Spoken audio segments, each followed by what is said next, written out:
Благодарам, господине председавач. Да, јас ја прифаќам вашата сугестија и ќе се обидам да бидам најкраток во моето излагање колку што можам. Велите не сакате да најдете оправдување. Па вие еве саат и пол барате оправдување зошто нема да го поддржите амандманот. Јас знам зошто и вие знаете зошто. Затоа што доаѓате од општина каде што граѓаните ви ја дале довербата да се грижите и да ги застапувате интересите на таа општина, конкретно општината Кисела Вода. Да зборуваме само 5 секунди за пак тој регионален пат Долно Лисиче населба Драчево. Првиот месец кога појде градоначалникот на аеродром во Долно Лисиче, на што најде? Најде на веќе започнат проект и вети дека за 6 месеци тој проект ќе биде завршен, 2,5 години во ред. Завршење го тргаме на страна. Инаку, дека е тешко да се градат булевари, апсолутно тоа е тешко, но дека треба да се градат, треба да се градат. И дека има примери дека може да се градат, ама треба да се вложи енергија, знаење, умење. Пак ќе кажам, канцелариите на градоначалниците, на локалните самоуправи и на министерствата, на институциите не треба да се затвараат во 16 часот. Еве за илустрација, дека не зборам на памет.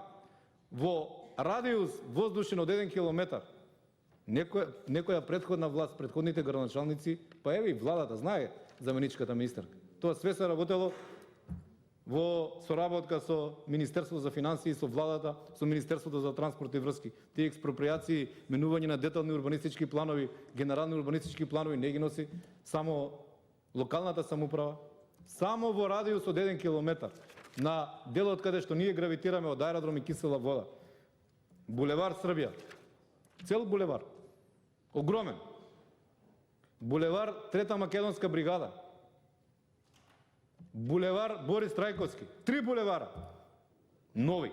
Тоа беа обични улички. Нефункционални сообраќајници. Па сега тогаш можело да се направат 3 апсолутно нови булевари со соодветна сигнализација, која што го намали ризикот, сообраќајниот ризик во тој дел на градот Скопје, а тоа е можеби пола град Скопје. Па белки можете една четврта делница од булеварот Борис Трајковски да ја направите за 3 години. Несериозна е, господја Прентовиќ. Несериозна е. Јас искрено знам и сме правиле разговори и надвор од оваа сала дека треба тој булевар да се направи. Дека вие навистина сакате да се направи тој булевар.